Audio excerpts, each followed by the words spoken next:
je suis venu à la forêt, et un petit peu par hasard, c'était juste au moment où je suis arrivé en retraite. Il y avait une très belle forêt que je connaissais un peu, qui était avant et je eu pu, l'acquérir et ça m'a c'est devenu très passionnant.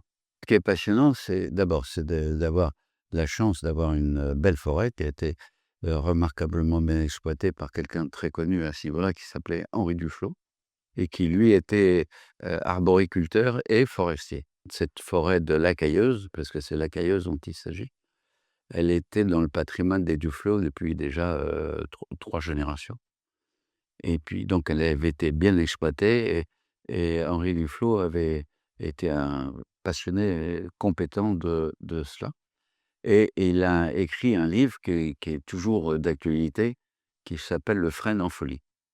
La forêt de la Cailleuse était très peuplée de frênes, mais toute la région, hein, l'Échelle et cetera, toutes les forêts de la région, il y avait beaucoup de frênes. Sauf qu'il est arrivé une catastrophe, il y a eu la maladie, la calarrhose, qui a décimé, toutes ces populations de frênes et moi, il me reste encore 3 ans peut-être à terminer l'exploitation des frênes qui sont dépérissants, donc on les sort avant qu'ils deviennent impropres, à l'exploitation. Donc ce qui est intéressant dans la forêt, c'est d'abord, c'est le suivi de la forêt et tout ce qu'on a exploité, un arbre, exploité, on replante, systématiquement la forêt. Donc elle est toujours aussi exploitée et aussi intéressante. Je pense qu'on l'exploite d'une façon, je vais dire, dynamique, c'est peut-être pas le terme qui convient, mais c'est un terme plutôt, paysan. À savoir qu'une exploitation comme la mienne, betteraves, céréales, et l'élevage, il faut exploiter ça d'une façon, assez dynamique. Donc, la forêt, on a essayé de le faire en sorte et alors je suis très aidé par la coopérative forestière et le syndicat de la propriété forestière de Laon.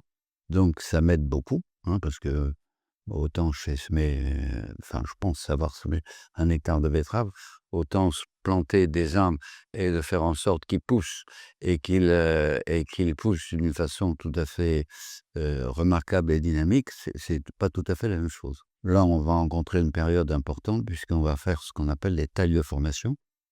C'est-à-dire qu'on a des arbres qui ont 4 5 ans et il faut absolument qu'on les mette en forme pour, qu'ils soient le plus beau possible.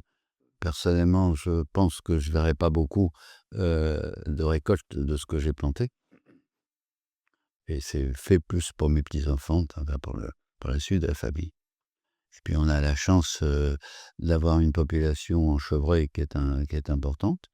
Donc, il y a une exploitation, chasse, et sylviculture qui est quand même intéressante. Avec, comment je vais dire? Des proportions à faire respecter. À savoir qu'il faut pas trop de chevreuils, parce que les chevreuils sont très friands des jeunes plantations. Quand, je vais dans ma forêt et je passe beaucoup de temps à regarder les arbres, voir comment ils évoluent, voir s'ils sont pas malades, voir si parce que, on a des maladies maintenant qui arrivent, dues certainement au réchauffement climatique, dues à des choses qui fait qu'on n'a pas beaucoup de moyens d'intervenir. Donc on essaie de faire ça le plus naturellement possible. Donc dès qu'on voit un arbre malade, on l'extrait de façon à empêcher qu'il contamine les autres et puis on veille, comme ça, éventuellement, s'il y a un trou, on le remplace par une autre essence, qui est pour le moment à l'abri de toute maladie. Sur le plan de l'hygiène forestière, c'est quand même intéressant parce que, j'ai des cousins qui ont une forêt, à 80 de frênes. Ah, c'est dévasté. J'ai d'autres membres de la famille qui ont une forêt qui est, d'ailleurs qui sont pas très loin d'ici, à très loin, à très long, et qui ont des forêts magnifiques de chênes. Une fois qu'ils ont récolté les chênes, donc ça fait un produit important et pendant 150 ans, ils sont donc nous, c'est un peu le contraire. Il y a réellement de tout, hein, donc plaisir des yeux. Plaisir des yeux quand c'est une forêt qui respire comme ça la végétation, le matin, à la rosée, c'est magnifique. Là, on est dans la période où il y a un changement de couleur, très importante, hein. Les couleurs d'automne, c'est superbe. Quand par-dessus le marché, vous avez un chevreuil, un brocard qui aboie, et cetera. Mmh. Il y a des plantations qui sont bien réussies, d'autres qui sont un peu moins bien réussies. Souvent, on plante ça au mois de février. Il suffit de tomber sur une période, trop humide, on décale, puis on se précipite un petit peu pour essayer de planter ça. C'est planté dans l'humidité et ça ça marque, une différence. Ça va se rattraper dans le temps, mais aujourd'hui, on voit nettement la différence entre la plantation qui a été faite dans des conditions, tout à fait intéressantes et l'autre qui a été faite un peu à l'arraché, donc on voit la différence. Tous les chasseurs ont un plan de chasse, donc on a droit, selon la population, selon les critères qui sont eux, on a ça pour les chevreuils, on a ça pour les faisans, on a ça pour les sangliers, on a ça un peu pour tout le gibier.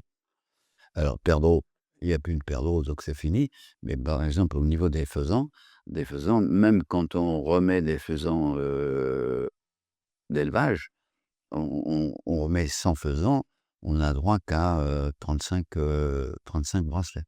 Tous les faisans ramassés obligatoirement sont bagués et pour les chevreuils, c'est exactement la même chose.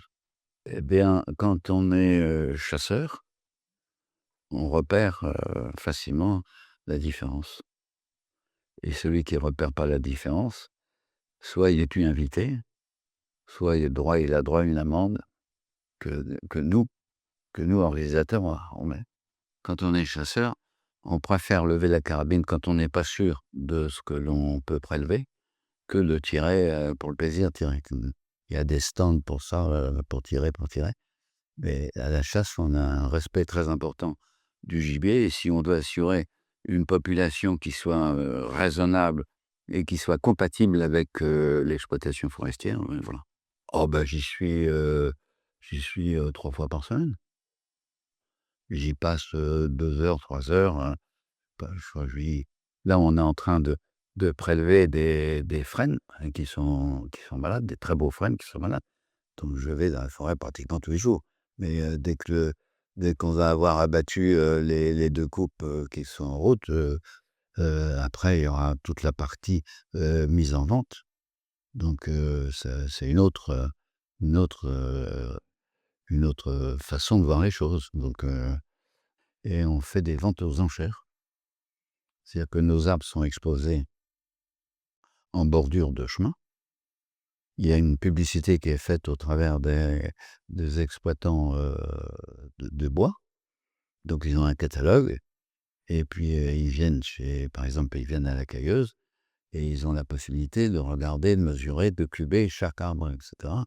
Alors les frênes, il y a des exploitants qui sont très amateurs de nos frênes. On a une qualité de frênes qui est intéressante, mais les beaux chênes sont partis il y a plusieurs années en Chine et ils nous reviennent en lame de parquet avec, des prix, défiant toute concurrence. Ah bah, faut être un peu malade, hein.